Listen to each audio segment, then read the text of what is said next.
So how did I get into sales is interesting because that conversation changed my life.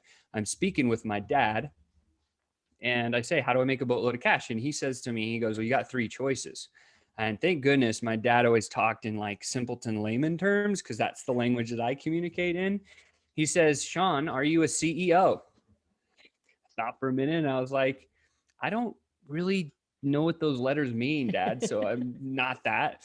And so he goes, okay, are you an entertainer?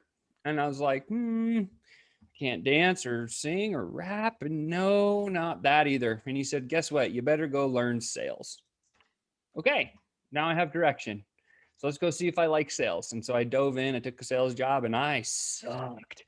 I was horrible. Here's what I mean. For 6 weeks, every single day, I picked up a phone book and I made 80 cold calls to people I'd never known.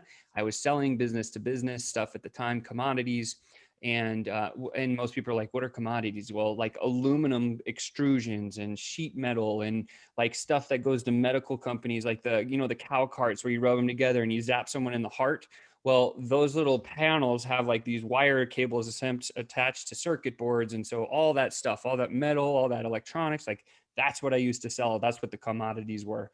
And for 6 weeks, 80 calls a day. And guess what? At the end of that, there was 2,400 attempts and I booked 0 appointments.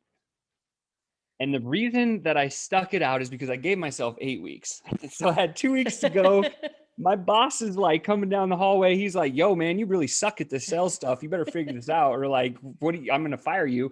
So I run home freaked out, call my dad. What do I do? He says, go to the library, Sean, read a book.